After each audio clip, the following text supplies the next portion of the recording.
The stage from Wichita arrived 40 minutes late, which suited Miriam Voss just fine. She used the time to watch. From the window of the coach, she had already cataloged most of what mattered about Coldwell, Kansas before the wheels stopped turning. The main street ran east to west and caught the afternoon light at a flat, unforgiving angle. 3 saloons, 2 churches, 1 telegraph office. The gap between the land office and the assayer told her something too wide, like a tooth pulled out, and the neighbors not yet shifted to fill the space. The men standing outside Pruitt's general store had the posture of people with nowhere particular to be, which meant either prosperity or defeat, and the condition of their boots suggested the latter. She noted all of this without moving. It was a habit she had developed over 8 years of sitting in a room adjacent to powerful men and being expected to be invisible. You learn to see everything from a position of apparent stillness. You learned that the information you gathered quietly was worth more than anything you might ask for directly. When the stage finally shuddered to a stop, she was the last passenger to step down. She stood on the boardwalk for a moment with her single bag in her hand and let the town arrange itself around her. A boy sweeping outside the barber shop.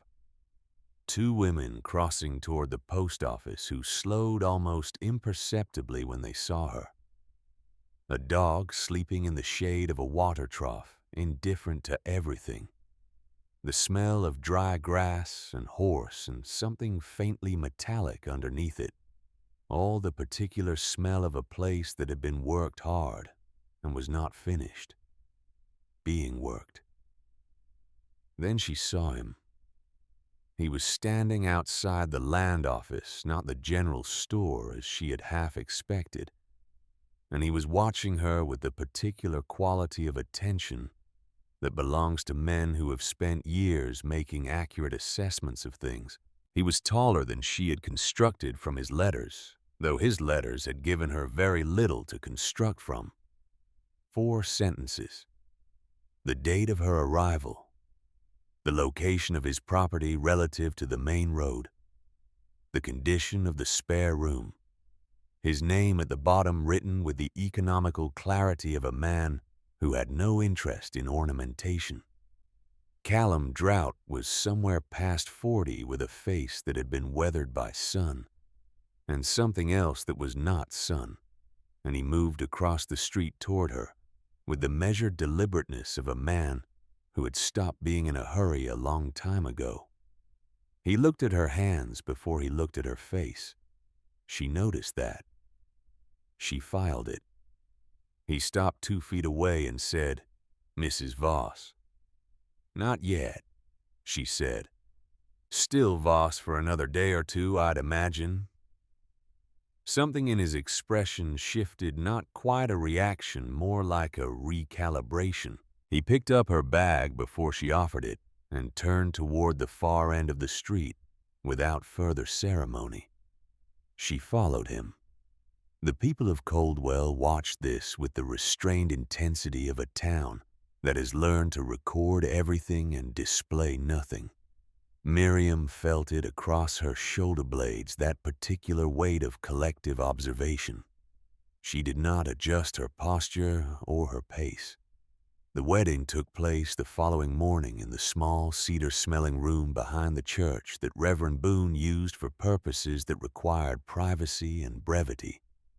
He was a lean man in his late 50s with careful eyes and the practiced neutrality of someone who had presided over enough Coldwell business to know which questions were useful and which were not. He asked none. He opened his book, read what was required of him, and waited. They said what was required of them in turn. When Reverend Boone opened the register and set it on the table, Callum signed first. His signature was the same as his letters, clear, unornamented, the hand of a man who had written his name on a great many official documents and had long since stopped thinking of it as anything other than a formal act. He passed the pen to Miriam. She looked down at his name. Then she looked at the line below it, where her own name would go. The pen was in her hand. The room was quiet. Boone was looking somewhere between them with the practiced distance of a man paid to witness things without appearing to. Miriam set the pen to paper and signed. It was a full second before she did it. No one mentioned the pause. But Callum, she would realize later, had been watching her hands.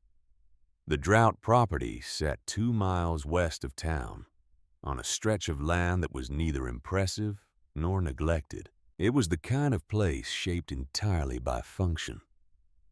The fences were sound. The barn was well maintained, and the house was small and solidly built with a covered porch that would catch the afternoon shade in summer and hold the cold in winter. A kitchen garden ran along the south wall. Someone had planted it with care and then let the edges go slightly wild, which told her something about the person who tended it without telling her enough. Callum carried her bag inside. He showed her the spare room, the pantry, the pump out back. He did this with the economy of a man giving directions to a place he knew completely. No flourishes, no apology, no attempt to present the house as something better than it was. It was what it was.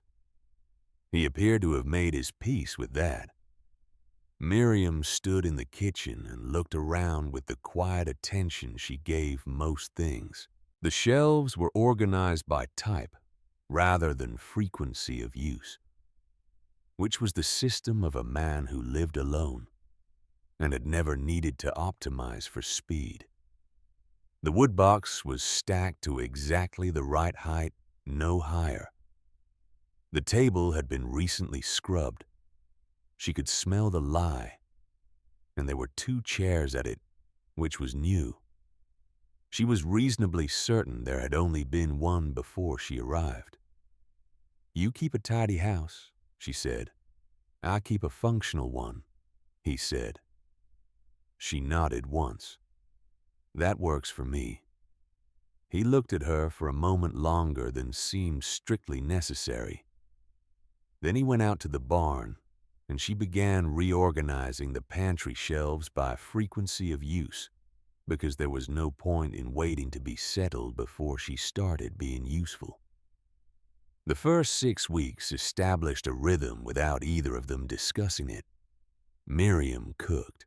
Callum worked the property and did not comment when he noticed she had already identified 3 places along the south fence line where the posts needed resetting before winter, or when the latch on the garden gate stopped sticking after she spent 20 minutes with a file and a careful eye. She did not enter the room off the barn where his tools were hung in a specific order she recognized immediately as deliberate. She did not touch the locked cabinet in the study by the front window. They ate at the same table in the evenings. The conversation was spare and not uncomfortable the way silence between 2 people who have each learned not to waste words tends to be not uncomfortable. He asked practical questions. She gave practical answers. Occasionally, one of them said something that was not strictly practical, and they both let it pass without remark. One evening in the 3rd week, he came in from fixing the north fence line and sat down across from her at the kitchen table and put both hands flat on the wood and looked at them for a moment before looking up. "Where did you come from before Cincinnati?" he said. It was the first personal question he had asked her. Miriam looked at her own plate. She had been waiting for this question the way you wait for weather you have been watching build on the horizon, knowing it is coming, not entirely certain what it will bring. "A long way from here," she said.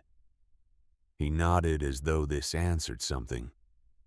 He did not press further. But she noticed when she glanced up that he was still watching her. Not with suspicion, with the careful patience of a man who had learned that what people did not say was usually more interesting than what they did.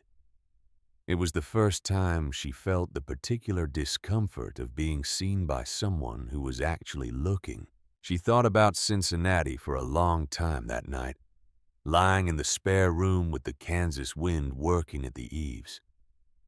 She thought about the document she had read by accident 2 years ago, a set of land transfer agreements that had been left on her desk with a stack of correspondence she was meant to file. She thought about the language of those agreements, the particular way the subordinate clauses had been constructed on page 3, in a smaller font than the rest, the way you would construct something you needed to be present for legal purposes and visible for practical ones. She thought about the moment she had understood what she was reading, and then understood what that meant, and then sat very still for a long time before going back to work as though nothing had happened.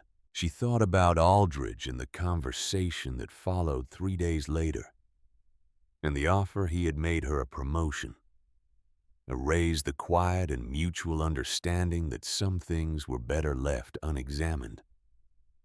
She thought about what she had said to him. She thought about the copy she had made before she said it, folded into the lining of her second-best coat. She thought about the name she had seen mentioned in one of those documents, the name of the property from which the land was being aggregated, the name of the county, the name of the former marshal who had apparently investigated and then inexplicably stopped. Callum Drought. She had not come to Coldwell entirely by accident.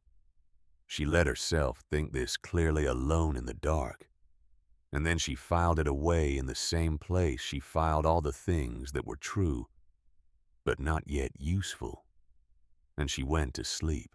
In the mornings before he went out to the property, Callum read whatever newspaper had come in on the weekly stage.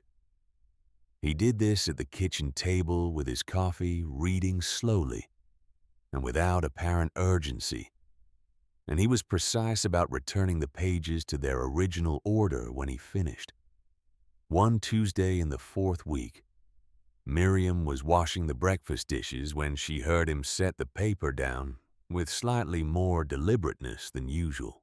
She did not turn around. After a moment, she heard him push back his chair.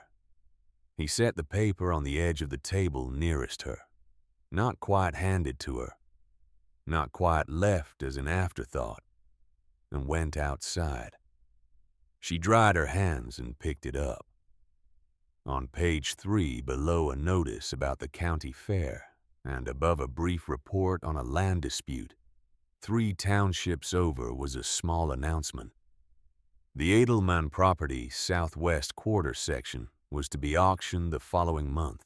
The announcement was written in the standard language of county legal notices, dry and precise, except for one word choice on the second line. The property was being auctioned at the petition of the purchasing party, not at the decision of the court, which meant it had not been a foreclosure, which meant the Edelmans had signed something. Miriam had spent 8 years reading documents that were designed to appear simpler than they were.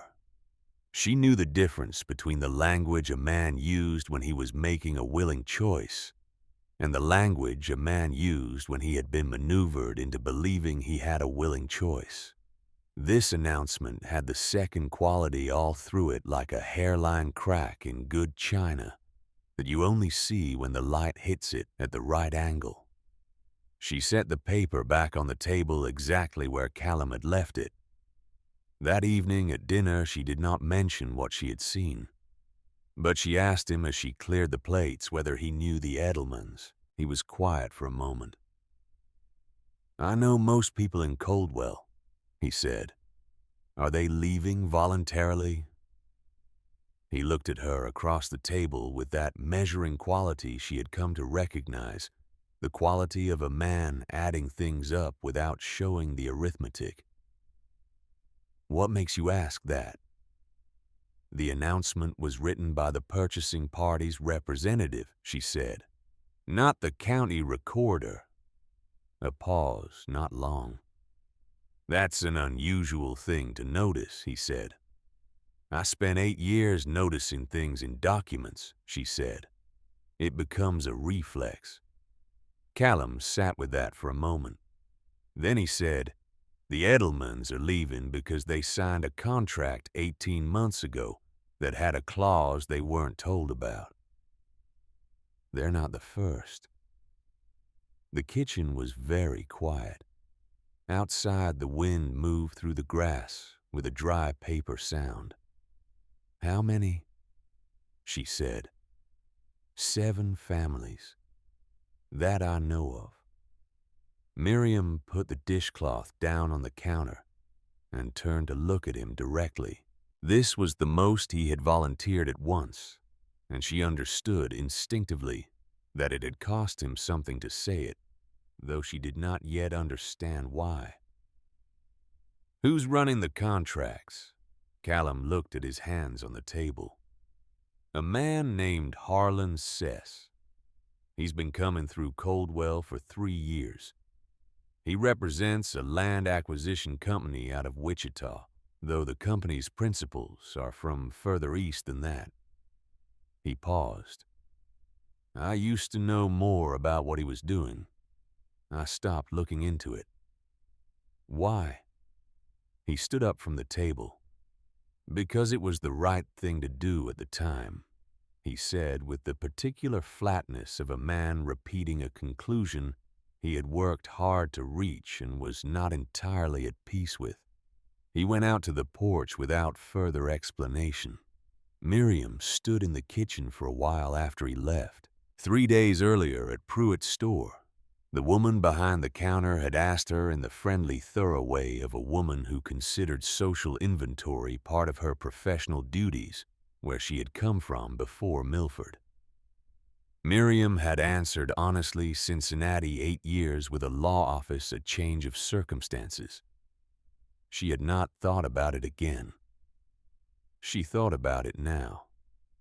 She was not a woman given to acting on incomplete information.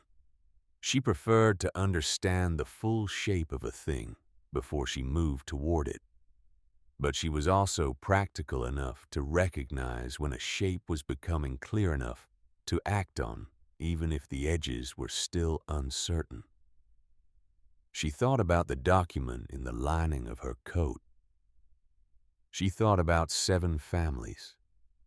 She went to bed without making any decisions, which was itself a kind of decision. It was the boy who broke her open. She had not expected that.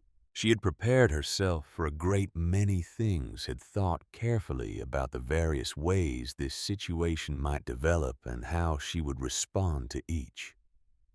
She had not prepared for a child. He was 8, maybe 9, and he appeared at the edge of the kitchen garden on a Saturday morning when Callum was in Coldwell for supplies.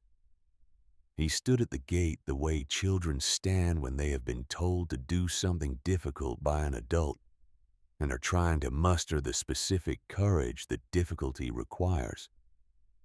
He was wearing clothes that had been mended more times than they had been replaced, and his boots were too large for him, which meant they were borrowed or inherited. Miriam was on her knees pulling out a section of bindweed that had gotten into the bean rows. She looked up at him and waited. He came to the gate. He held out a folded piece of paper, the way a child holds something out when they are afraid it might be taken from them and they haven't quite committed to giving it up yet. My mother said to give this to the marshal's wife, he said. The former marshal's wife, Miriam said, wiping her hands on her apron and standing up. What's your name? Otto Edelman. She took the paper gently, the way you take something from a child's hands when you want them to understand you are receiving it properly. "Thank you, Otto." He watched her unfold it. Then he said, in the tone of someone passing along a message they have memorized carefully, "She also said to tell you that she knows you're new here, and you probably only know what Mr. Drought tells you. And she said that was probably enough to keep you comfortable, so you probably wouldn't want to know more. But she wanted to send it anyway." Miriam looked at the boy for a moment. Then she looked at the paper. It was a single page, handwritten in the careful script of a woman who had been taught to write well and had not had much occasion to write since. It described a meeting. A man from Wichita who had come to speak with her husband about their debt situation.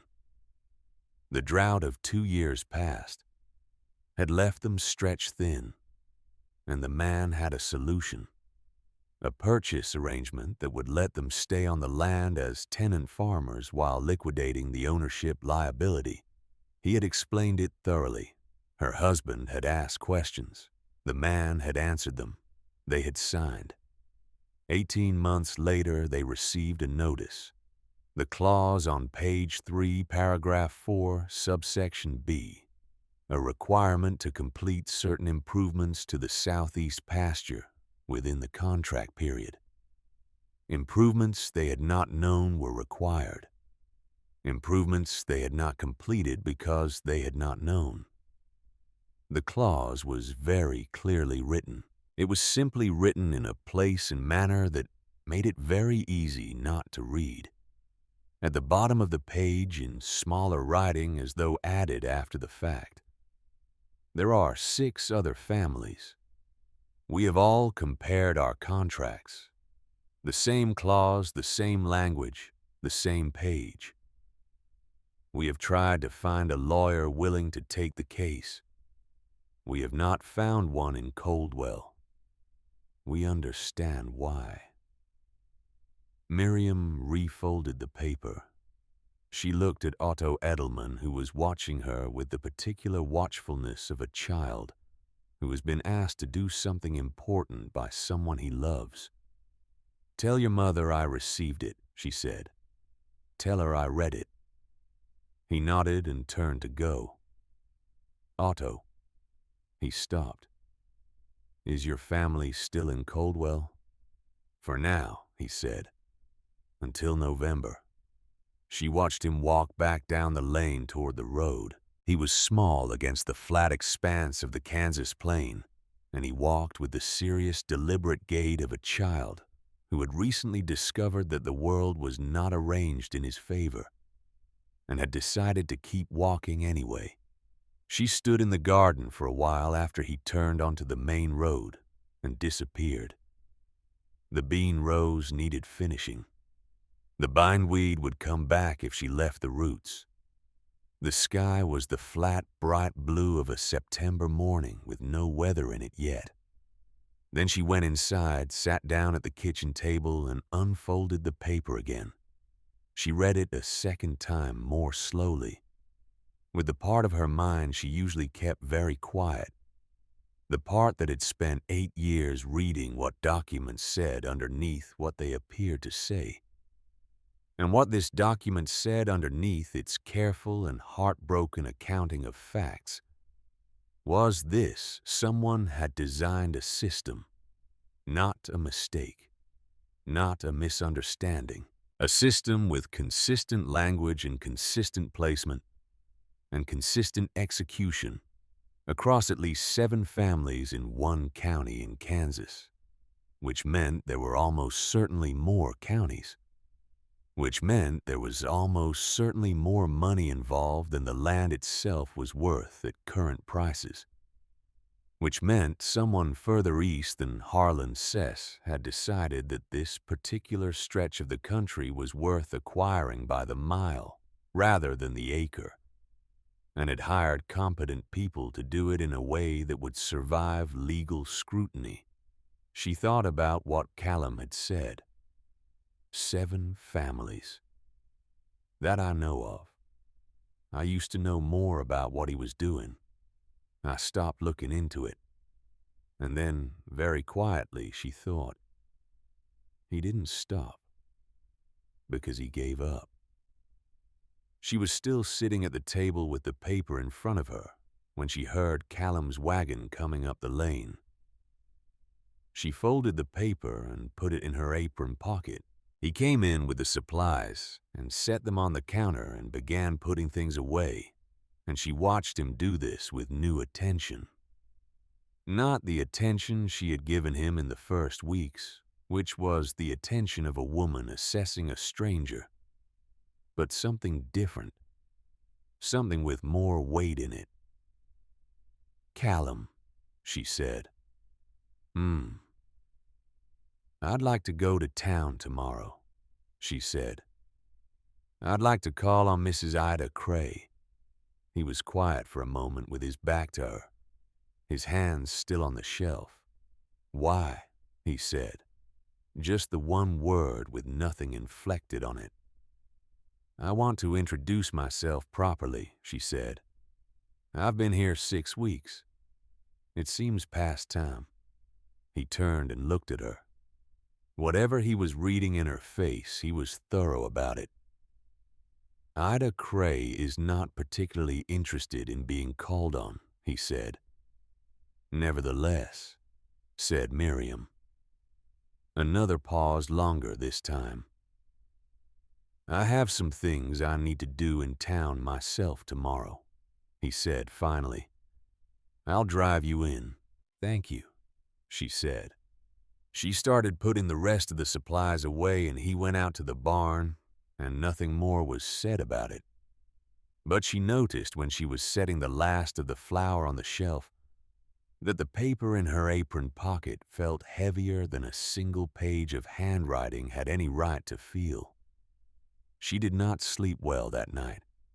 Not because of fear. Miriam had long since made her separate peace with fear and knew how to sleep in its company. She did not sleep well because she was thinking, which was a different problem entirely.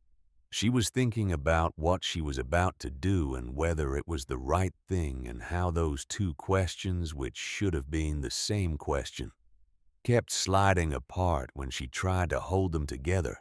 She was also thinking about the locked cabinet in the study, the one she had not entered because it was not her space, and she had understood that from the first day. She was thinking about what might be inside it, and whether what was inside it was what she suspected might be inside it, and what it would mean if she was right. She got up before dawn and made coffee, and stood at the kitchen window with her hands wrapped around the cup, and watched the flat black of the Kansas plain resolve itself slowly into shape and color as the sun came up behind the house, the kitchen garden, the near pasture, the line of the fence posts going west toward the road, and beyond that the town she had chosen. Or had she, and what was in the town, waiting for her to walk toward it? She heard him get up sometime after 5. She heard his boots on the floor of the room across the hall and the particular sequence of sounds that meant a man was making himself ready to go out and do work in the cold morning. She poured a second cup of coffee and set it on the table without turning around, and after a moment she heard him sit down. They drank their coffee in silence. It was not an uncomfortable silence. It was the silence of two people who had learned each other's rhythms without quite learning each other, and who had both, for their separate reasons, decided that this was enough to build on. When he set down his cup, she said, "Before we go to town today, I want you to know that I'm going to ask her about the contract." He said nothing. "I've seen the language before," she said. "The clause on page 3. I know the drafting style. I know the office that writes contracts in that style." Still nothing. But he had not moved. "I'm not asking you to explain yourself," she said. I'm telling you where I'm going because I think you already know why, and I think you've been waiting to see whether I would get there on my own or not." She picked up her cup and drank the last of it and set it down. "Now you know." The kitchen was very quiet. Outside, a meadowlark said something brief and definitive about the morning and then fell silent. Callum stood up. He picked up his hat from the hook by the door. He looked at her for a long moment, the same measuring look, but with something underneath it. Now that hadn't been there before, something that was not quite recognition and not quite relief, but was adjacent to both. "I'll have the wagon ready at 8, he said. And he went out. Miriam sat alone in the kitchen in the early morning light and felt for the first time since she had stepped down from a stage in Coldwell, Kansas with a single bag and a folded document in the lining of her coat that she was in the right place. Not safe, not certain, but right. She got up and started making breakfast. The road to Coldwell ran straight west through flat land that the morning light made briefly beautiful, before the day got too bright for beauty and settled into usefulness. Callum drove without talking. Miriam sat beside him on the bench seat of the wagon and watched the road and thought about Ida Cray. What she knew, a woman in her early 50s, widowed some years back, ran the small dry goods store at the east end of town. Had been among the first property disputes in the county, according to what Callum had said in the kitchen 3 weeks ago. Was generally regarded in Coldwell as a difficult person, which Miriam had found in her experience was almost always code for a person who said true things that other people preferred not to hear. She did not know whether the woman would speak to her, whether she would trust a wife of Callum Drought, who had looked into this matter, and then stopped to carry whatever she had to say, whether when the door opened, she would be believed. They reached Coldwell just before 9. Callum pulled up in front of Pruitt's and helped her down from the wagon with the deliberate courtesy of a man who had decided without discussing it that whatever she was about to do deserved to be treated with some dignity. "I'll be here when you're done," he said. She nodded. She started east along the boardwalk. Ida Cray's dry goods store had a sign that needed repainting and a front window so clean it made the rest of the storefront look worse by comparison. Miriam pushed the door open and went in. The woman behind the counter was exactly what she had expected, and nothing like what she had imagined. Sturdy, direct-eyed, with the particular stillness of a person who has been angry for a long time and has learned to keep it in a place where it will not wear her out. She looked at Miriam without warmth and without hostility and without any particular interest in concealing either. "Mrs. Drought," she said. "Mrs. Cray." Miriam stopped in front of the counter. "I won't take much of your time." "You're here on his behalf," Ida said. It was not a question. "I was," Miriam said. "I'm not now." Something in Ida Cray's expression shifted. Almost nothing the way the surface of water shifts, but for a wind you can't yet feel from where you're standing. She looked at Miriam for a long moment with the measuring quality of a woman who had learned the hard way to be very careful about which people she allowed to stand on her side of a counter. "The contract you signed," Miriam said. "The clause on page 3. Do you have your copy?" Ida looked at her for another long moment. Then she reached under the counter, opened a drawer, and produced a folded document without a word. She set it on the counter between them. Miriam picked it up and read it. She read all of it not quickly, not performatively, but with the complete and focused attention of someone who has learned that the most important thing in a document is almost never on the first page. When she finished, she set it down. "This clause was not explained to you," she said. "No," Ida said. "If I could show you that the same clause in the same language appears in the contracts of at least 6 other families in this county, would you be willing to have your copy witnessed by someone other than Reverend Boone?" A pause. "Reverend Boone signed mine," Ida said carefully. "I know," Miriam said. The two women looked at each other across the counter. Outside, a wagon went past on the main road, and the sound of it faded into the flat prairie quiet. And then there was nothing but the two of them in the small, warm space of the dry goods store, with its smell of feed and cotton and linseed oil. "Sit down," Ida Cray said finally. Miriam sat down, and the door was still open behind her, and the morning was still bright outside it.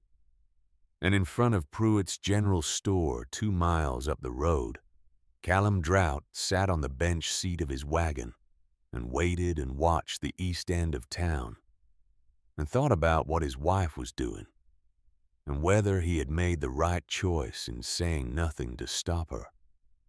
He decided after a while that he had.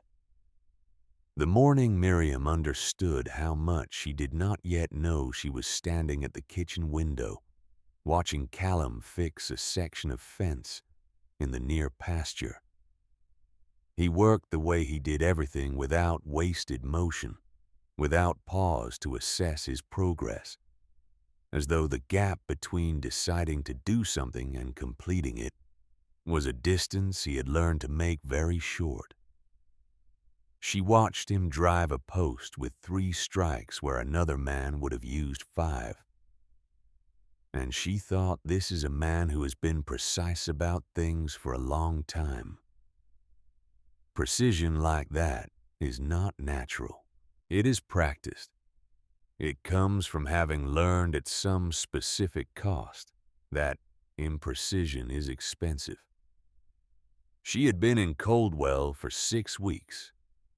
She had been in this kitchen for 6 weeks at this window, watching this man. And she understood, standing there with her coffee cooling in her hands, that she had been reading him the way she read documents, looking for the structure underneath the surface, the clauses that explained the main text. She had found some of them. She had not found all. He looked up from the fence line. Not at her, at something further west, some quality of the light or the wind that had caught his attention. He stood still for a moment with the post driver in his hands, and his face turned into the weather coming off the plain. Then he went back to work. Miriam refilled her coffee and sat down at the kitchen table. She thought about what Ida Cray had told her 3 days ago, sitting in the back of the dry goods store, with the door pulled half closed, and her voice kept low out of long habit, rather than immediate necessity. The story came out in pieces the way old damage tends to, not as a clean narrative, but as a series of separate moments that had each seemed survivable on their own, and only in combination made clear the full weight of what had happened. Her husband, Gerald, had died of a chest ailment 4 winters back, leaving her the store and 12 acres on the west edge of town. A year and a half ago, a man named Harlan Sess had come through and presented what he described as a security arrangement, a way of using the land's deed value to stabilize the store's accounts during a lean year, without actually selling anything. It had seemed, the way Ida described it, like a solution rather than a trap. The man had been patient. He had answered questions. He had a very good suit. She had signed. She found out about the clause 8 months later when a letter arrived from a land office in Wichita informing her that the improvement conditions of her agreement had not been met and the purchasing option had been triggered. She had not known there was a purchasing option. She had not known there were improvement conditions. She had hired a lawyer from Hutchinson who told her after reviewing the document for 2 days that the contract was valid. The clause is legal, he had said. The process of presenting it was not honest, but dishonesty is not illegal, Mrs. Cray. Particularly not in a land contract in Kansas. She had 3 months left before the option exercise date. Miriam had listened to all of this without interrupting. Then she had asked Ida for the name of the Wichita land office. She had asked for the names of the other families she knew of who had signed similar contracts. She had asked whether anyone had compared the contract language across cases. Ida had looked at her for a long moment. Then she said, "You know what this looks like, don't you?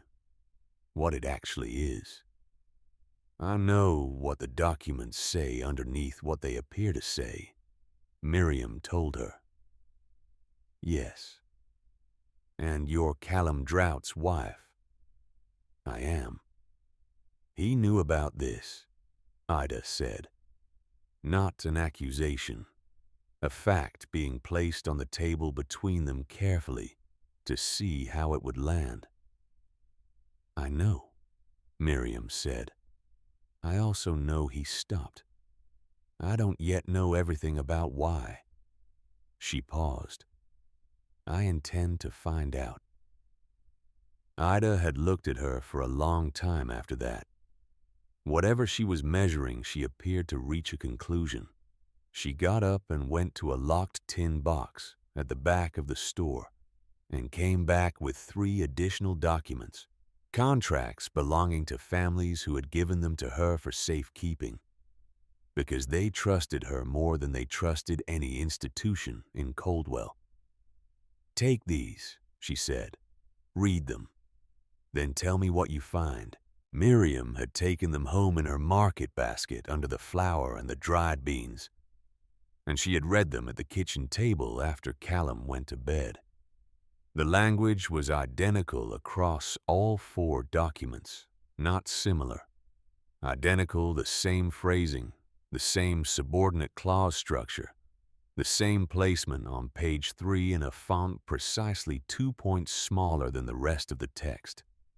People who read contracts for a living would catch it. People who trusted the man explaining the contract to them would not. The drafting style was one she had seen before, in Cincinnati, in a document that had been left on her desk by mistake 2 years ago. She had known this already. She had known it since before she arrived in Coldwell.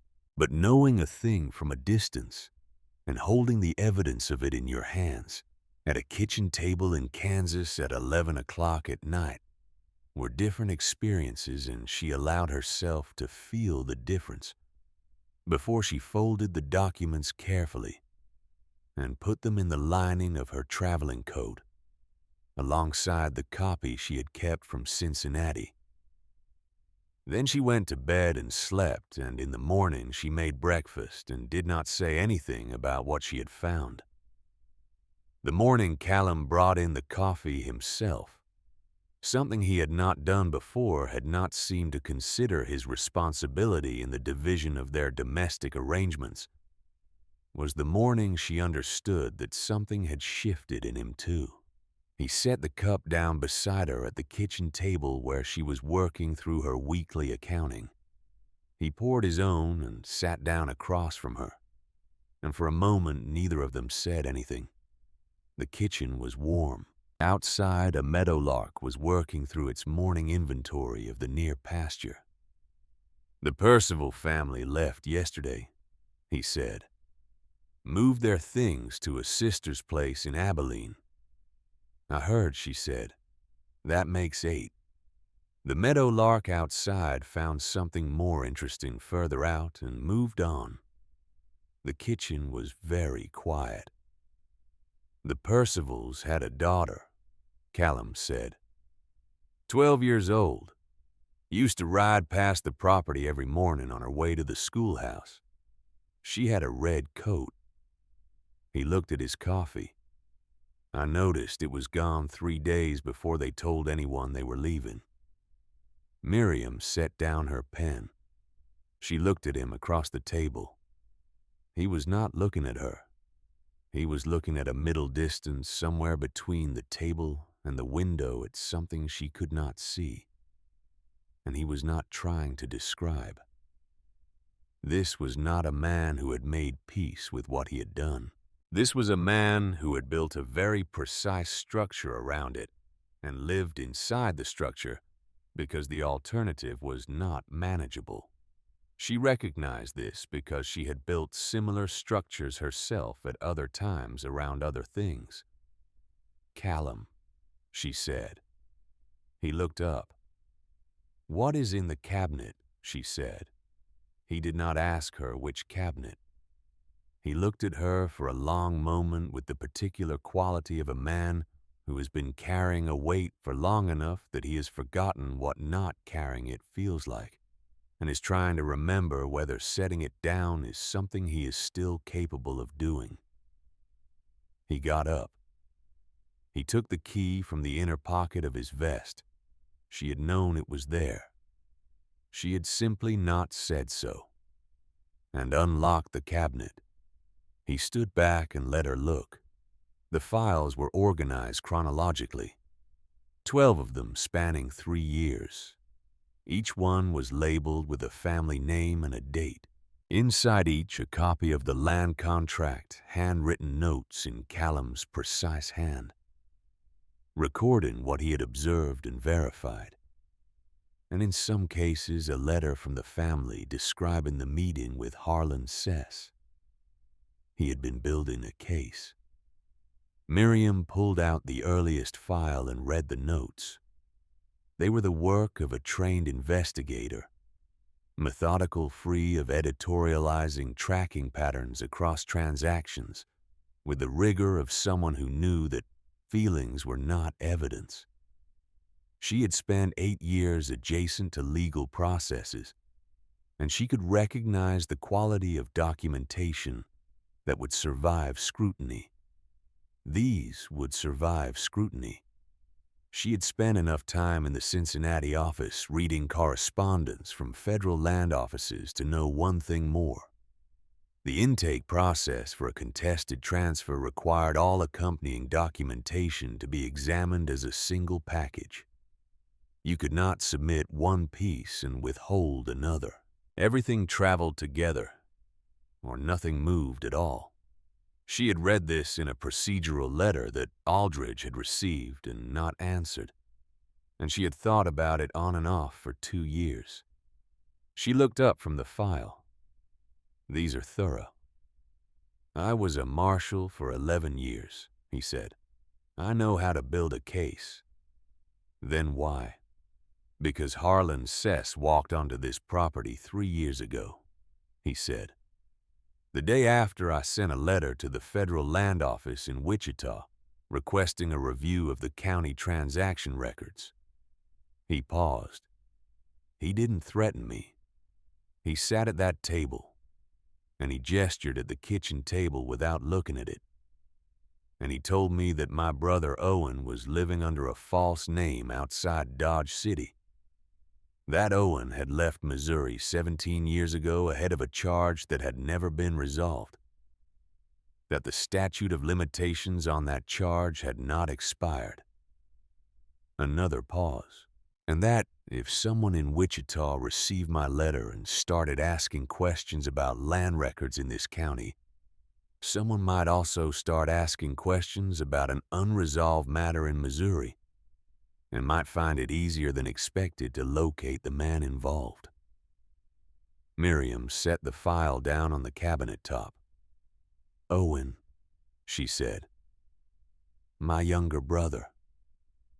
He said this without emotion, which meant there was a great deal of emotion that had nowhere comfortable to go. The charge in Missouri was not what Harlan implied it was. Owen made a mistake. He was very young and he made a mistake, and he spent 17 years paying for it in ways that didn't have anything to do with the law. A pause. I couldn't send him back.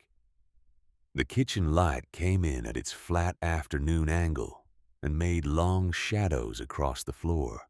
Miriam stood beside the open cabinet with 12 files in careful chronological order and looked at Callum Drought and thought about what it cost a man like this, a precise man, a man built around function and order and the specific gravity of doing what was right, to look at what was right and choose the other thing. She thought about how he had lived with that choice. She thought about the fence posts struck true in 3 hits instead of 5. You never withdrew the letter, she said. It was not a question. He looked at her. No. The letter is still in Wichita.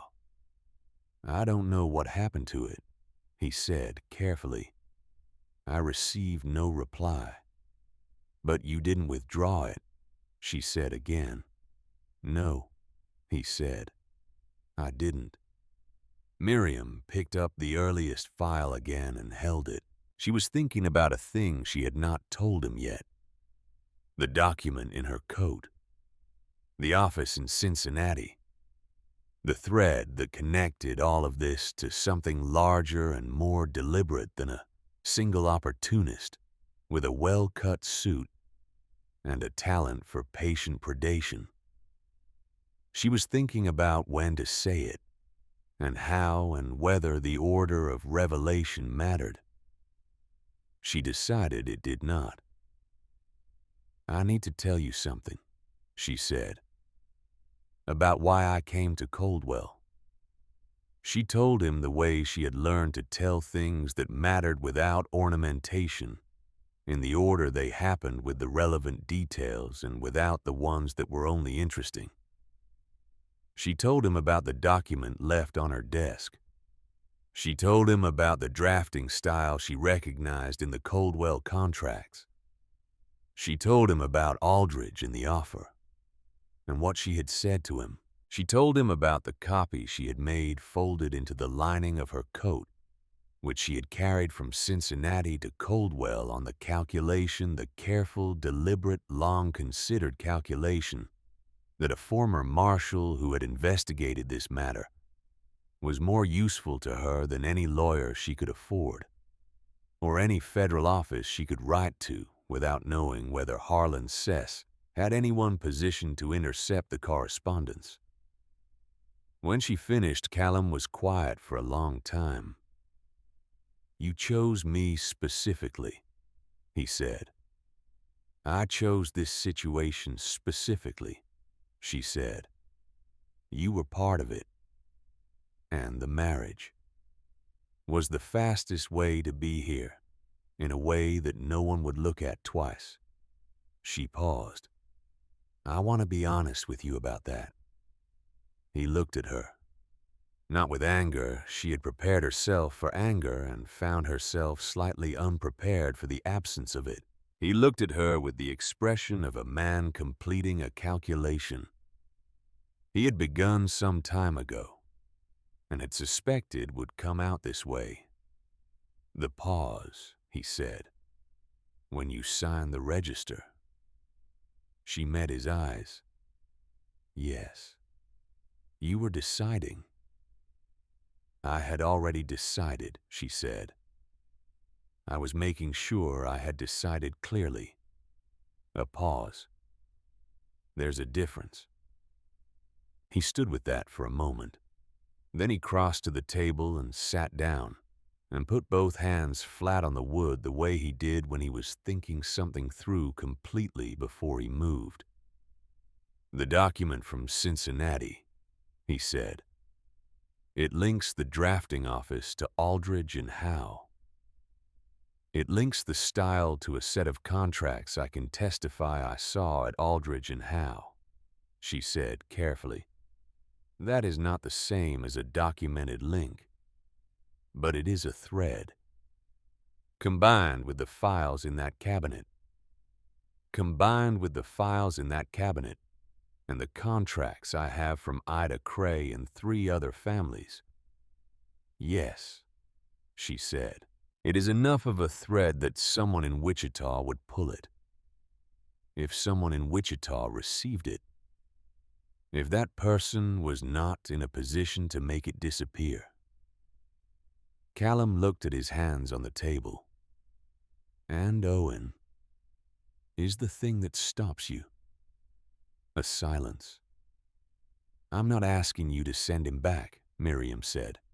I'm not asking you to do anything yet. I'm telling you what I have, and what I know, and what I think is possible because I think you have been sitting in this house with that cabinet locked for 3 years and no one to tell it to. And I think that is part of why you answered a letter from a woman in Cincinnati who was looking for a way out. She paused. Am I wrong? He looked up at her. No, he said. It was the flattest word she had ever heard him say. Harlan Sess rode onto the property 3 days later. Miriam was in the kitchen garden when she heard the horse. She straightened and turned. A broad man on a good horse coming up the approach at the unhurried pace of a man who considered himself welcome. He wore a coat that had cost more than most Coldwell residents spent on clothing in a year. And he had the kind of physical ease that comes not from confidence, but from the long experience of never having been seriously opposed. He reined in near the porch and looked around the property with the slow, assessing eye of someone taking inventory. Then he looked at her. Callum came out of the barn. The change in him was immediate and specific. He did not raise his voice or reach for anything. He simply stopped walking and stood, and the stillness that came over him was different from his usual stillness, denser, more deliberate. The stillness of a man placing himself between something and something else. Harlan, he said. The man on the horse smiled the way people smile when they want you to understand the smile is a controlled choice. Drought. It's been a while. His eyes moved to Miriam. Didn't know you'd taken a wife. Now you do, Callum said. Harlan's eyes stayed on Miriam. She did not look away. She was reading him the way she read documents, looking at what was visible and trying to understand what it was covering. What she saw was a man who was not surprised by her presence, a man who had expected her or someone like her and was cataloging the specific version of her that had arrived. I heard you're from Cincinnati, Harlan said to her. His voice was pleasant and conversational, which was its own form of information. Long way to come. It is, Miriam said. Aldridge and Howe wasn't it fine office? I've had occasion to work with them. The sentence landed between them in the morning air. Miriam watched it land and kept her face exactly as it had been, and said, I wouldn't know. I was a clerk. Of course, Harlan said pleasantly. He looked back at Callum. Just passing through. Wanted to pay my respects. His eyes moved back to Miriam one final time, slow and deliberate and carrying a specific message she understood completely. I know why you're here. Be careful about what you think you're doing. Respects paid, Callum said. Harlan touched the brim of his hat and turned his horse and rode back down the approach without hurry, without looking back. Callum stood watching until the horse cleared the property line. Then he turned and walked to the barn. Miriam took off her garden gloves and folded them and followed him. He was standing at his workbench with both hands flat on the surface and his head down, in the posture of a man absorbing something. She stopped in the barn doorway. "He knows about Cincinnati," she said. "Yes." "He knew before he came here." "Yes." She stood with that for a moment. The barn smelled of hay and leather, and the particular mineral smell of old wood. Outside, a hawk was making long, slow circles over the near pasture. "He came to show us he knows," she said. "Not to do anything, just to show us." "That's how he works," Callum said. "He doesn't apply pressure directly. He lets you understand that pressure is available." He paused. "Then he waits to see what you do with that understanding." Miriam leaned against the barn door frame and looked at the property beyond the fence line, the kitchen garden, the road going west toward Coldwell. She was thinking about the document in her coat. She was thinking about 12 files in a locked cabinet. She was thinking about Ida Cray's 3 months and the Edelman boy walking down the lane in boots too large for him. "He told you about Owen," she said. "The same way, just the information, waiting to see what you do." "Yes." "And you stopped." "Yes." "And he counted on you stopping again." Callum lifted his head and looked at her. "He came here today," Miriam said, "because he found out about Cincinnati, and he wants to know whether I'm going to stop you or whether you're going to let me go further than you went alone." She met his eyes. "He's trying to find out which kind of problem I am." Callum looked at her for a long time. "And which kind are you?" She pushed off from the doorframe. "The kind he should have been more careful about," she said, and went back to the garden. That night, after the dishes were done and the fire had burned low enough that the room had settled into its evening warmth, she sat down across from him with the document from her coat and put it on the table between them.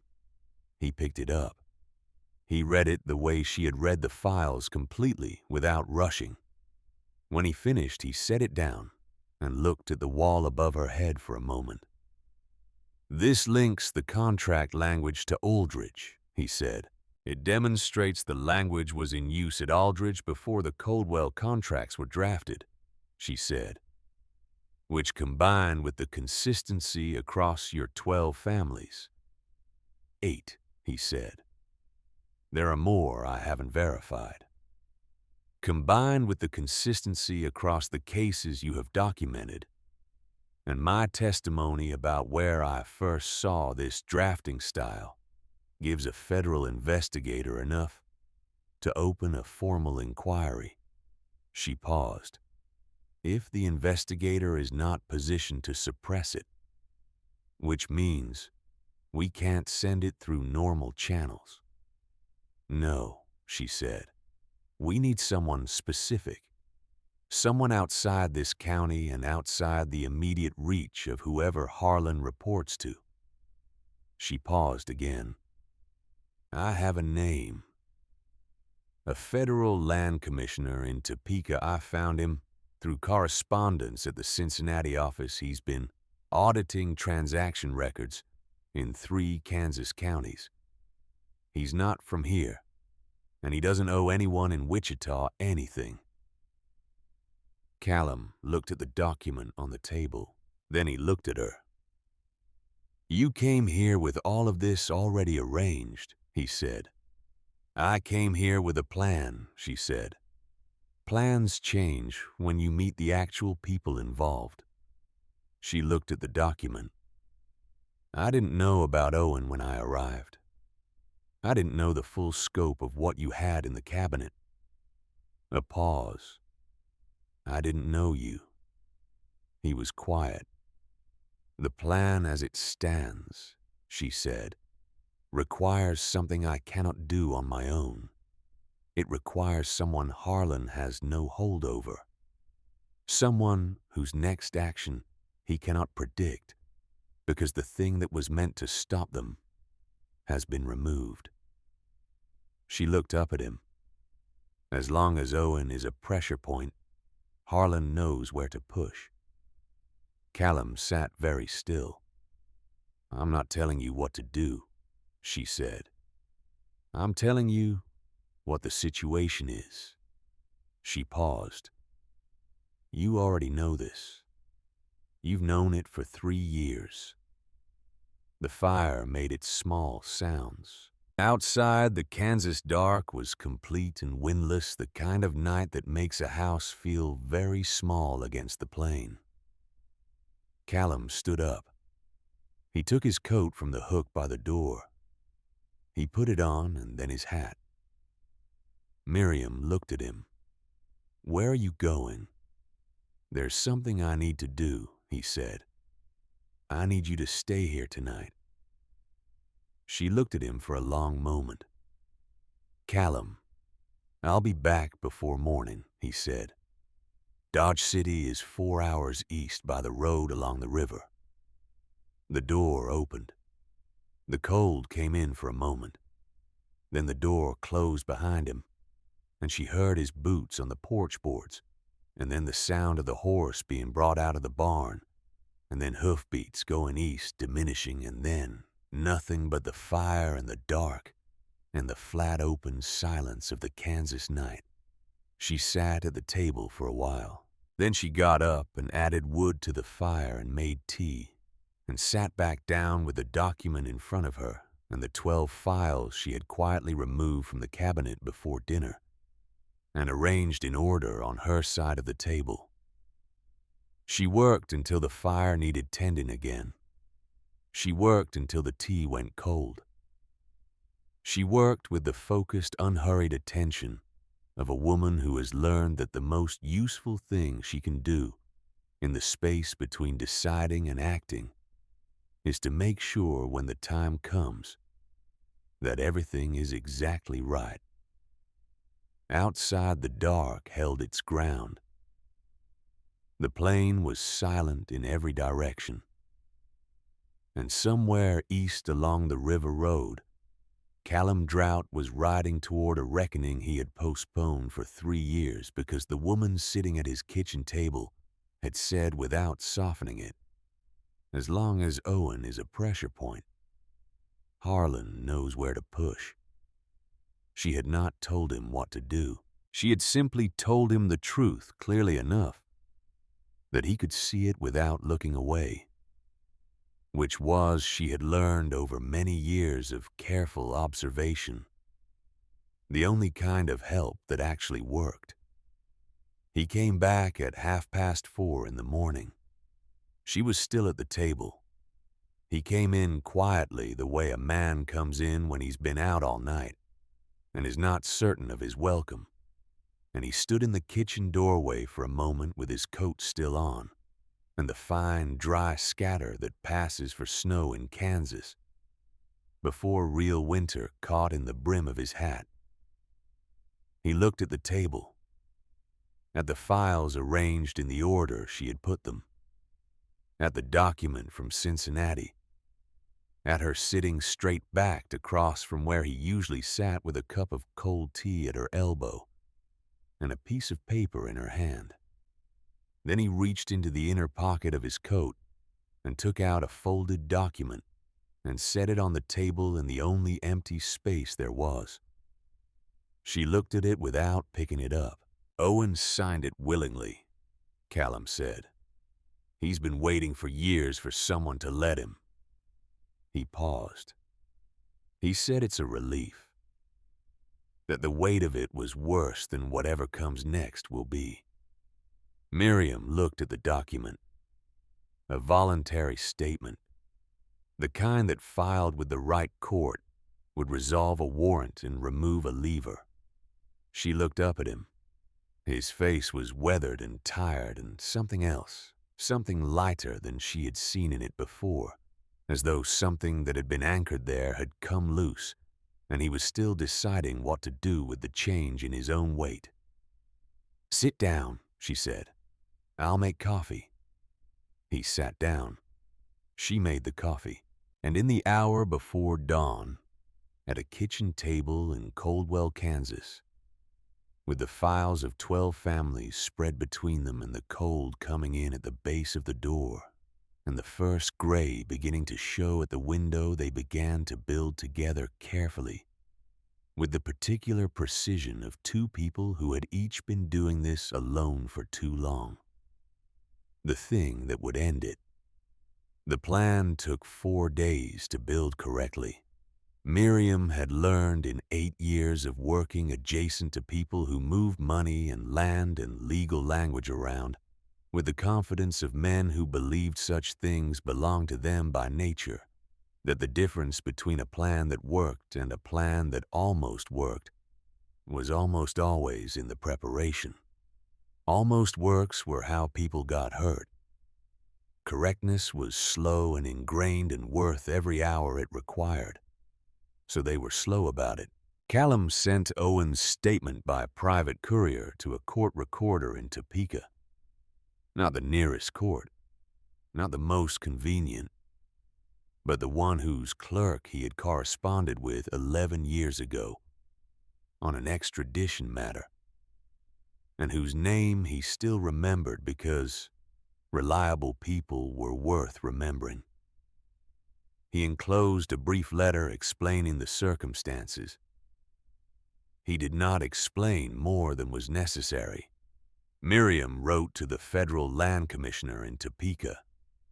His name was Everett Marsh, and she had found it in a letter she had read 2 years ago in Cincinnati that had been addressed to Aldridge and had not been meant for her eyes. Marsh had been conducting a quiet audit of transaction records in 3 Kansas counties. He had been doing this quietly because the alternative, doing it loudly, had a tendency to make records disappear before they could be examined.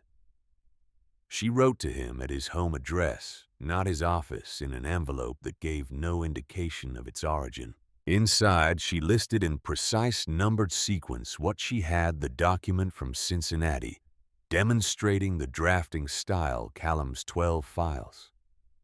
4 original contracts from Coldwell families and her own testimony regarding the connection between Aldridge and Howe, and the land acquisition company Harlan Sess represented.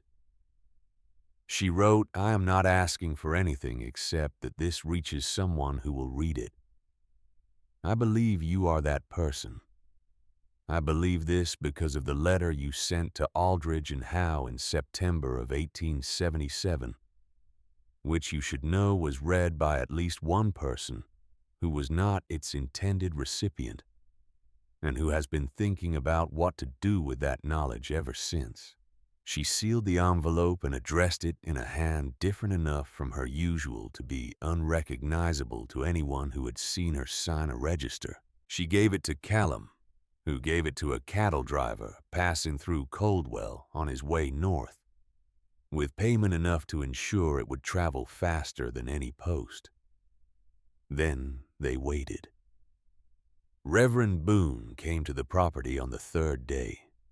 He came on foot, which told her he had not wanted his horse seen at their gate. And he came in the late afternoon when the light was going and the road was mostly empty. Miriam saw him from the kitchen window and went to the door before he could knock. He stood on the porch with his hat in his hands, and the particular expression of a man who has rehearsed what he is going to say and has already lost confidence in the version he prepared. "Mrs. Drought," he said. "Come in," she said. He came in and declined the chair she offered, and stood in the kitchen with his hat rotating slowly in his hands. And she waited. "Harlan Sess came to see me yesterday," he said. She had expected this. She had expected it 2 days ago, which meant Harlan was moving more slowly than she had estimated, which was either good or bad, and she had not yet determined which. What did he want? She said. He wanted to know whether I had spoken with you, Boone said. Beyond the ordinary. He paused. And whether you had asked me anything about the contracts I witnessed. What did you tell him? That you had called on me in a pastoral capacity, Boone said, and that we had discussed nothing of a legal or contractual nature. He stopped turning his hat. Which is technically true. Our conversation was not strictly speaking legal or contractual in nature. Miriam looked at him. Why are you here, Reverend? He was quiet for a moment. Then, because I have been telling myself for 2 years that the reason I signed those documents was that I did not know what was in them. Which is true. And I have been telling myself that the reason I did not ask harder questions was that the man presenting them was persuasive, and the families seemed satisfied. And it was easier in the moment to believe that I had done due diligence. He paused. Which is less true. The kitchen was very still. I am here, he said, because I would like to know whether there is something useful I can still do. And because I would rather know that I asked than know that I didn't. Miriam looked at him for a long moment. She thought about what Callum had told her about Boone, that he had been in Coldwell for 20 years. That he was not a bad man, that he was the kind of man who found it easier to believe the comfortable thing and spent a great deal of energy constructing reasons why the comfortable thing was also the correct thing. She thought about the difference between that kind of man and a corrupt one. It was not a small difference. She went to the table and picked up one of the blank sheets she had been using for notes. She set it in front of him with a pen. One statement, she said, in your own words, that you witnessed the signing of these contracts and were not provided with the full content of the subordinate clauses on page 3 before signing as witness. Nothing more than that. No interpretation. No accusation. She paused. Just what you know to be true. He looked at the paper. His hand, when he picked up the pen, was not entirely steady, but it steadied as he wrote the way hands sometimes do when the decision has already been made and the body is simply catching up. He wrote 4 sentences. He signed his name. He set the pen down. Miriam picked up the paper and read it.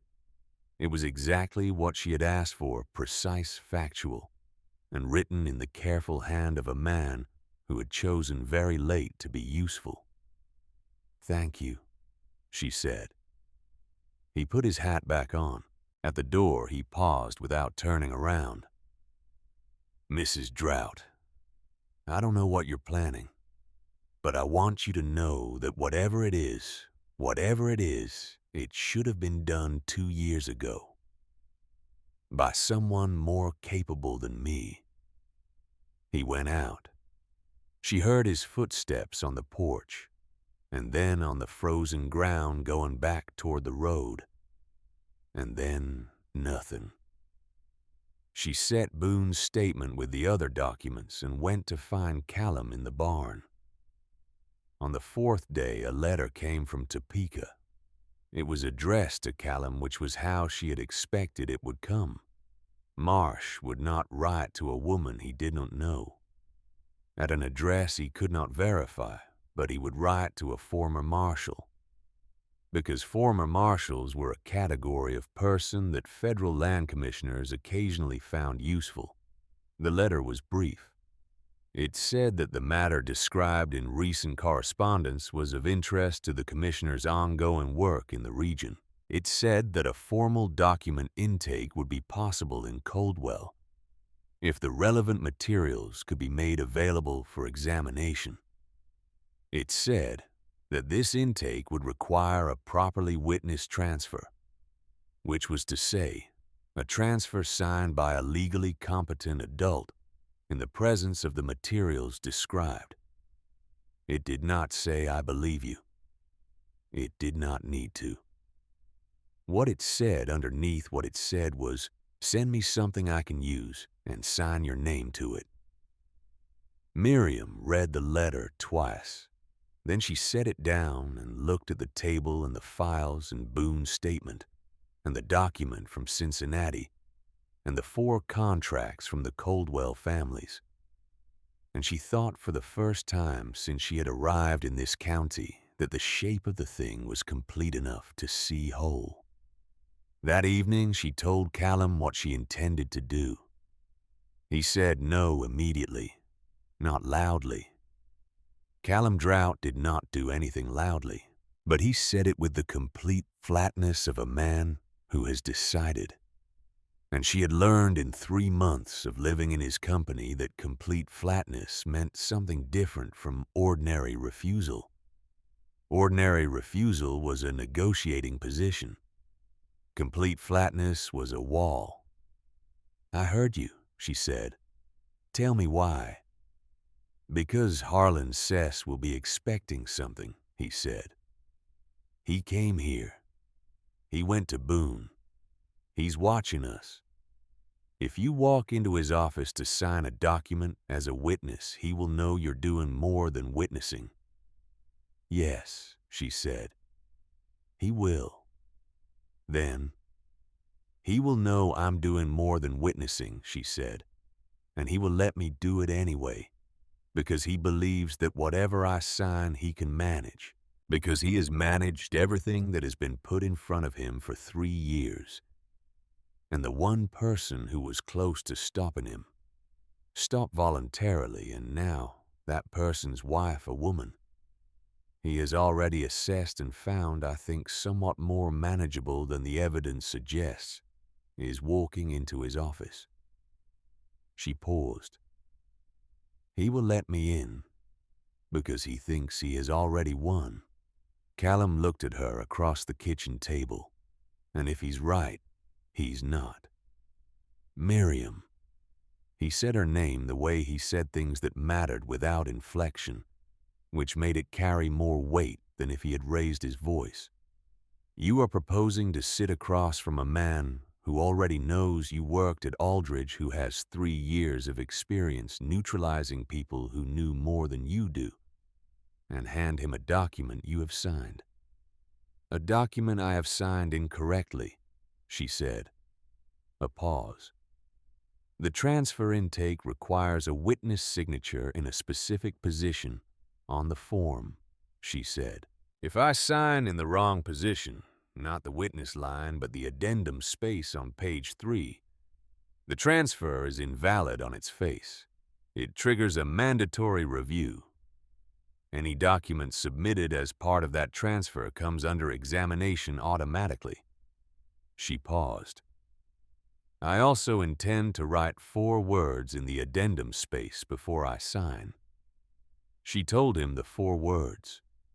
He was quiet for a long time. "That invalidates the transfer and creates a record," he said slowly.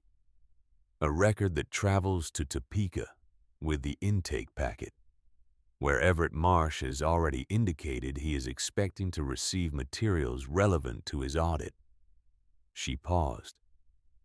"Harlan will not know what I have written until after I have left. By the time he understands what has happened, the packet will be with the courier." Callum looked at her. She could see him working through it, not looking for flaws because he distrusted her, but because he was the kind of man who looked for flaws in everything he cared about, because caring about things had taught him that flaws were expensive. "He'll know it was deliberate," Callum said finally. "Yes. And he'll come here." "Probably." Miriam. Callum. She said his name the way he had said hers, without inflection, with weight. You rode to Dodge City and back in a single night to remove the one hold he had over you. Owen's statement is filed. There is nothing left that Harlan Sess can threaten you with. She looked at him steadily. What will he do when he comes here? Tell people that the former marshal's wife signed a document incorrectly, that she wrote 4 words in the wrong space. She paused. He has spent 3 years doing everything through paper and patience and the appearance of legality. He will not abandon that method now. It is all he has. The fire made its small sounds. The wind was up outside, moving through the eaves in the way it moved in November, with intention, as though it meant to stay. You've been doing this alone for a long time, Callum said.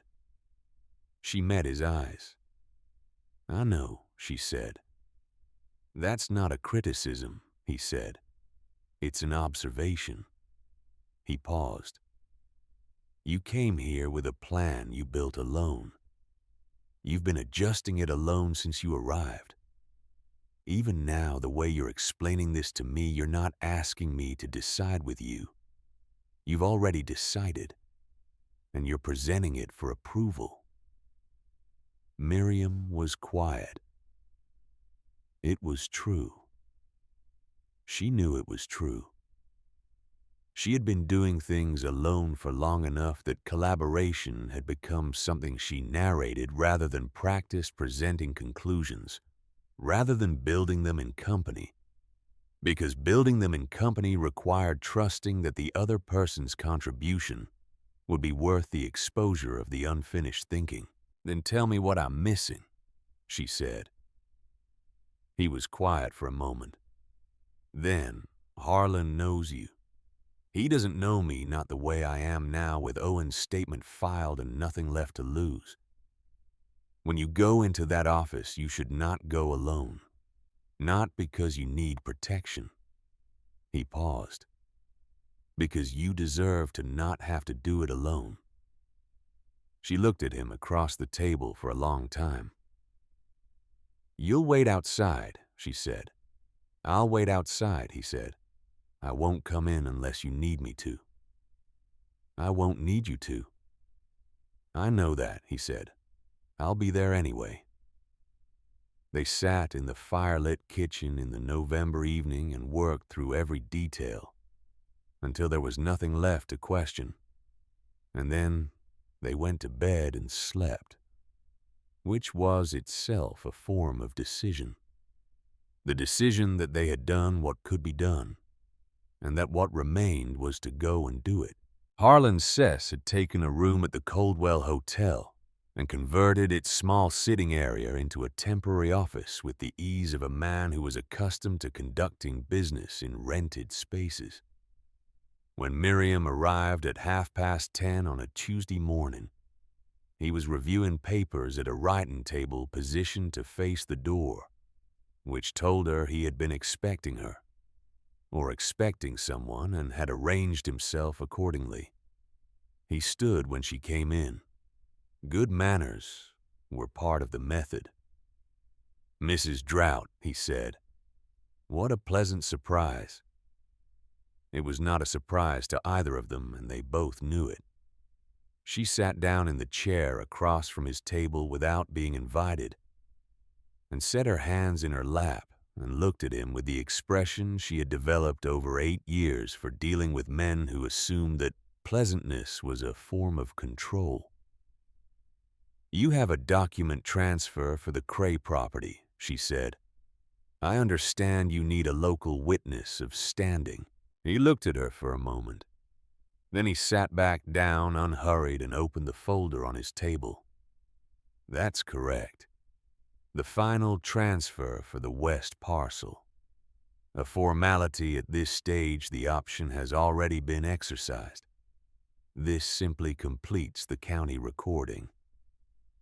"I'd like to review the document," she said. "Of course." He slid it across the table. She picked it up and read it. All of it. She took her time not to perform thoroughness, but because the document deserved thorough reading and she was constitutionally incapable of doing otherwise. Harlan watched her read with the controlled patience of a man who has done this many times before and knows how it goes. On page 3, in a font 2 points smaller than the rest, the clause was exactly where she had known it would be. It was the same language, identical word for word to the clause in Ida Cray's original contract and all the others she had read. Of course it was. She looked up from the document. "The clause on page 3, she said. "Paragraph 4, subsection B. Was this explained to Mrs. Cray when she signed the original agreement?" Something shifted in his expression. Not alarm, Harlan. Cess did not alarm easily. A recalibration. The same recalibration she had seen in Callum's face the day she arrived, but with a different quality behind it. "The agreement was explained in full," he said, pleasantly. "The clause specifically," she said. "This clause. Was it read aloud or paraphrased during the meeting, Mrs. Drought?" The pleasantness was still there, but had become structural, something maintained rather than felt. "I understand you have a background in clerical work. These documents are necessarily technical. The explanation provided was appropriate to the circumstances and the—" "I'll need a moment," she said. She picked up the pen from his table. She turned to page 3. She located the addendum space below the subordinate clause. The space left by convention for notations barely large enough for a line of text. The kind of space that exists in contracts, because the law requires it, and that no one ever uses because no one who is supposed to use it is ever told it's there. She wrote 4 words, not explained to signatory. Then she signed her name, not on the witness line at the bottom of page 4, where her signature would have completed the transfer. In the addendum space directly below the 4 words where her signature would not complete anything, but would instead attach her name permanently and irrevocably to a notation that questioned the validity of the clause itself. She set down the pen and slid the document back across the table. Harlan Cess looked at it. He looked at what she had written. He looked at where she had signed. In 3 years of conducting business in Kansas and surrounding territories, she had the impression this had not happened to him before. The pleasantness left his face entirely. What remained was not anger. She had prepared herself for anger and would have known how to manage it. What remained was the expression of a man rapidly calculating how much damage had been done and whether it could be contained, which was both more alarming and, she realized, more useful. A man calculating damage was a man acknowledging that damage had occurred. "That signature," he said very carefully, "is not in the correct position." "No," she agreed, "it isn't. The transfer will not be valid." "No," she agreed, "it won't." He looked at her with the full focused attention of a man who has abruptly revised his assessment of the situation he is in. She let him look. "You understand what you've done," he said. It was not quite a question. "I've made a notation in the addendum space provided for that purpose and signed my name to it," she said.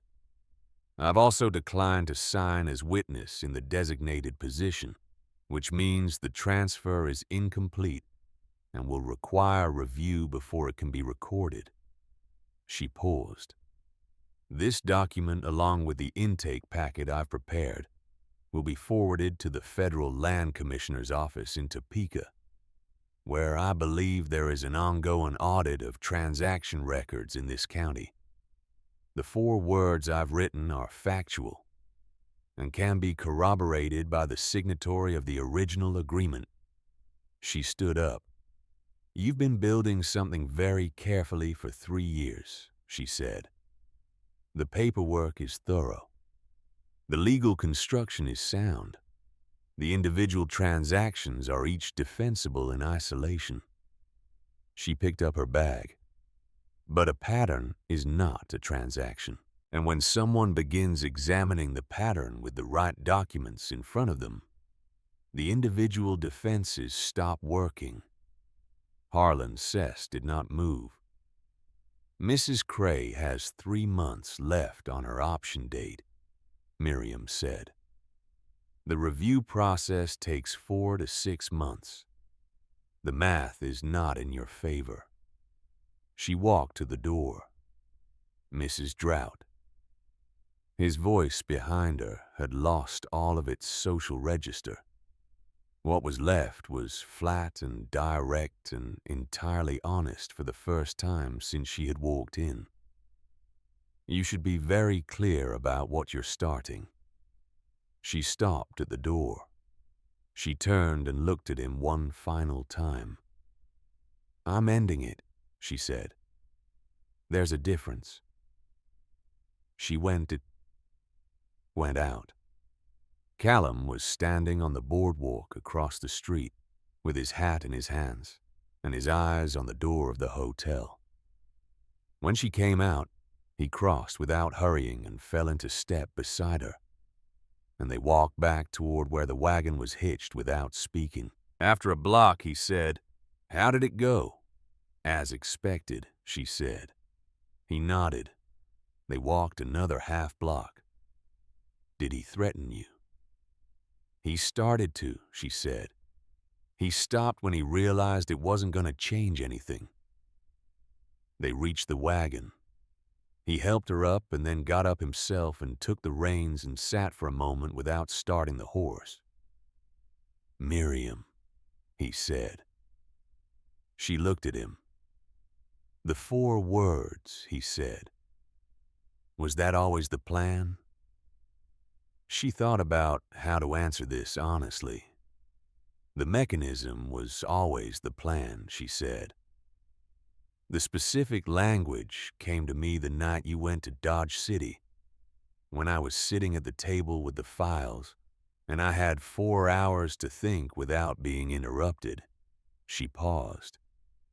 "It's what the addendum space exists for. Someone put it in the contract law because they understood that witnesses might need to record discrepancies. No one uses it because no one tells witnesses it's there, until someone who reads contracts for a living signs one." "Until that," she said. He looked at her for another moment. Then he clicked his tongue at the horse and they moved out onto the main road heading west, back toward the property, and Coldwell arranged itself behind them in the flat November light. Harlan Sess left town 4 days later. He did not say goodbye to anyone, which was noted. He did not leave a forwarding address at the hotel, which was also noted. The people of Coldwell were practiced observers of departures. They had seen enough of them in recent years to have developed a taxonomy, and the consensus formed and circulated without much discussion was that this one had the quality of a man leaving because it was better to leave than to stay, which was a different thing from a man who had simply concluded his business. Nobody said this directly, but Mrs. Pruitt mentioned to her husband that Harlan Sess had settled his hotel bill in cash 2 days early, which she considered a significant data point. The man at the telegraph office mentioned to no one in particular that he had sent a wire to Wichita the morning before he left. The boy at the livery said the horse had been pushed hard.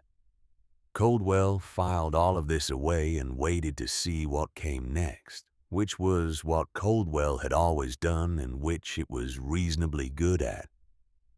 What came next arrived in stages the way consequences tend to, when they are the result of careful preparation rather than sudden action.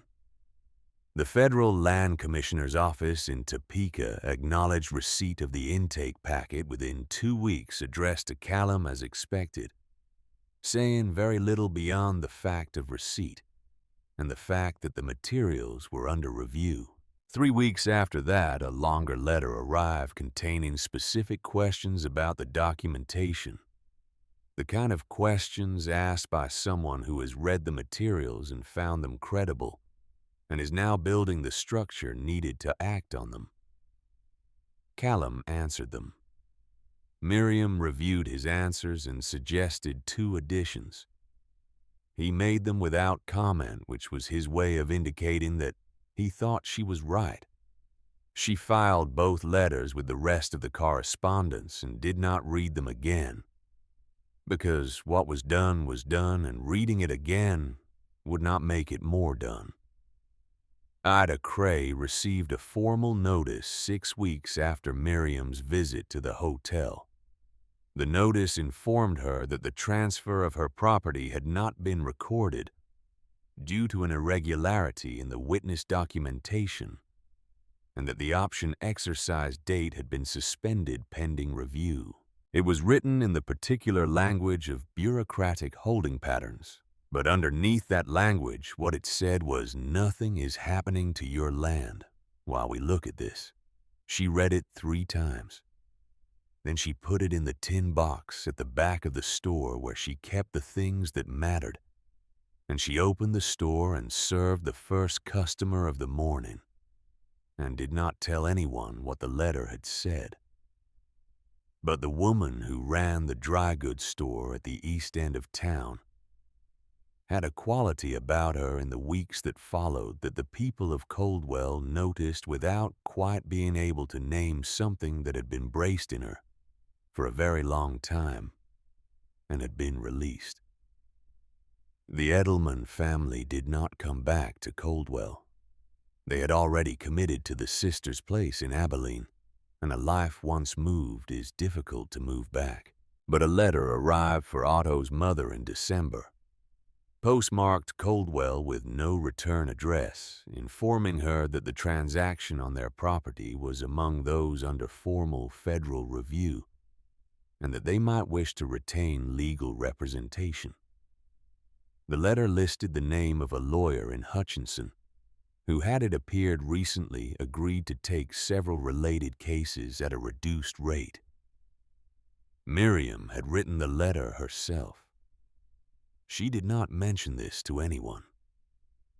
Reverend Boone gave a sermon in December that was not technically about anything in particular. It was ostensibly about the winter passage in Ecclesiastes, the one about seasons and purposes and the appropriate time for things. But toward the end, he said something that was not from Ecclesiastes and that he appeared to have written himself about the difference between a community that watches things happen and a community that understands, however slowly, however imperfectly, that watching is not the same as being uninvolved. He did not say it eloquently, but he said it clearly, which was better.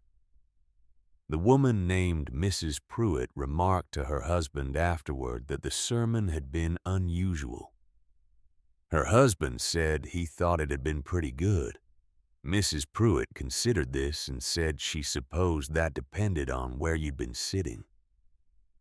The first hard snow came in January, early enough to surprise people who should have known better than to be surprised by January snow in Kansas. It came overnight, and in the morning the property stretched out white and level in every direction, and the fence posts Miriam had identified in the fall stood straight in the new snow, properly set, which Callum had attended to in October, without being asked again. She was standing at the kitchen window with her coffee when he came in from the morning feeding. He stamped the snow from his boots and hung his coat and poured his own coffee and came to stand beside her at the window. They looked at the snow together. "The Harker family's land is still in review," he said. "That's the last of the ones I had files on." "It'll take time," she said. "These things take time." "I know." He paused. Marsh wrote again. He wants the files formally transferred to his office. "We should do that soon," she said. "Yes." He was quiet for a moment. "When that's done, when everything is transferred and the review is in their hands, it's out of ours." She looked at the snow. "Yes." "I don't know how I feel about that," he said. She thought about this honestly. "I think it feels like setting something down that you've been carrying for a long time," she said, "and not knowing immediately whether that's a relief or a loss, because you've been carrying it long enough that you forgot what your hands feel like empty."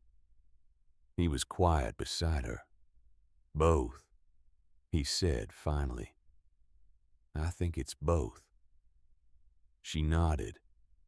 Outside, the snow was the particular brilliant white of a clear winter morning, and the sky above it was the particular clear blue that Kansas produced only after a hard freeze had cleared the air of everything that usually complicated it.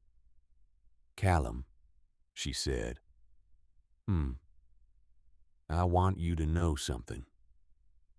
She looked at the snow and not at him, which was the way she said things that were harder to say than the practical ones. "When I came here, the way I came here, what I was doing and why, I don't regret it. I want to be clear about that. I made a calculation and I stand behind it." She paused. "But I also want to be clear that somewhere along the way, the calculation stopped being the reason I was here." He did not say anything immediately. She continued looking at the snow. "I don't know exactly when that happened. I noticed that it did." He set down his coffee cup on the windowsill. After a moment, he reached out and put his hand over hers, where it was wrapped around her cup. Not a dramatic gesture, not a declaration, just a hand placed over a hand with the deliberate quality of a man who does not make gestures he doesn't mean. She did not move her hand. She did not move any part of her posture, which was the way she indicated that she was receiving something completely. They stood at the window in the winter morning and looked at the snow and the fence line and the land, which was cold and worked and not particularly beautiful, except in the particular way that things are beautiful when they are exactly what they are, without apology, and you are standing beside someone who sees them the same way you do. In the spring, Ida Cray received a formal determination from the Federal Land Commissioner's office. The original transfer agreement had been found to contain material omissions in the presentation of its terms to the signatory, rendering the subordinate clause on page 3 unenforceable. The option exercise was invalidated. The land remained hers. She read the letter in the back of the store alone on a Tuesday morning before she opened. She read it twice. Then she folded it and put it in the tin box and sat for a moment with her hands in her lap. Then she got up, unlocked the front door, and turned the sign to open. 3 of the 7 families received similar determinations in the following months. 2 more had cases still under review. The remaining 2 had transferred properties that the commissioner's office determined could not be recovered on the current evidence, though the file remained open. It was not everything. It was never going to be everything. Miriam had known this from the beginning, had known it in Cincinnati when she made the copy, had known it on the stage to Coldwell, had known it sitting across from Ida Cray in the back of the dry goods store while Callum waited with the wagon on the main road. The law was not a mechanism for perfect correction. It was a mechanism for making the cost of wrongdoing higher than the benefit consistently enough, over time enough, that the wrongdoing became less attractive. What they had built, she and Callum and Ida and Boone and Owen Drought, signing his name in Dodge City in the small hours, was not justice in the complete sense. It was a thread pulled. And threads pulled when the fabric has been woven a certain way tend to keep unraveling after the hand that pulled them has moved on. Harlan says she learned through Callum's correspondence with Marsh, had returned to the East, and had not appeared in any further Kansas County records. Whether this was permanent was not something she could know. She noted it and moved on. The autumn after the first snow, Miriam sat on the covered porch of the property in the long afternoon light, with a cup of tea and the particular quality of stillness that comes from having finished something that needed finishing. The kitchen garden had done well. The fence line was sound. From inside the house, she could hear Callum at the desk by the front window, writing the last of the correspondence to Marsh's office, the formal transfer of files, the completion of their part of it. His handwriting was the same as the 4 sentences he had sent her in Cincinnati. Clear, unornamented, the hand of a man who had stopped trying to make his writing anything other than what it was. She thought about Cincinnati. She thought about the documents she had carried in the lining of her coat across however many miles through the stage journey, and the brief ceremony in the cedar smelling room, and the 6 weeks of careful observation before she understood enough to move. She thought about what it had weighed, that document. Not literally it was 1 page, but in the particular way that things weigh when you are carrying them alone. When they have been yours to carry so long that you have forgotten what you were before you picked them up. She no longer had it. It was in Topeka in a file cabinet in a federal office doing the work she had always meant it to do. It had been out of her hands for months. She noticed on most days that she did not miss it. The door opened and Callum came out and sat down beside her. Without asking whether she wanted company, which was how she knew she had stopped being someone whose desire for solitude he was uncertain about. He sat down, the way he sat in general, without excess, without apology, and looked at the land in the late afternoon light. After a while, he said, "Marsh closed the formal intake today. Everything's in their hands now." "Good," she said. "He wrote something at the bottom of the letter," Callum said. "He said, and I'm giving you the substance of it, that whatever method was used to document and transmit this case, it was among the more thoroughly prepared intakes he had received in 11 years of this work." Miriam looked at the fence line. "He's a thorough man," she said. "He would notice that." "He would," Callum said. A pause. He asked if either of us would be willing to consult on 2 other counties where similar patterns have been identified. She looked at him. "He asked for both of us," Callum said, "by name." The afternoon light was long and gold on the plain, and the kitchen garden along the south wall had the ragged abundance of a summer's end. And somewhere past the fence line, a meadowlark was making its last remarks about the day before. The light made such remarks impractical. She looked at the land worked and leveled theirs by the simple accumulated fact of being the people who got up every morning and dealt with what it required. And she thought about Everett Marsh in Topeka, and the other counties and the other families who had signed documents in the careful presence of men with good suits and patient voices. "Tell me what the other counties looked like," she said. Callum reached into his vest pocket and produced a folded letter. He unfolded it and smoothed it on his knee and began to read, and she listened, and the afternoon held its light a little longer than it had any practical reason to, the way afternoons sometimes do in Kansas in the fall, as though the day understands that what is happening in it is worth the extra time and is willing to provide it. Neither of them said anything about what this meant for what came next. They did not need to.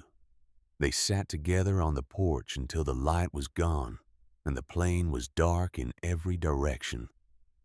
And then they went inside.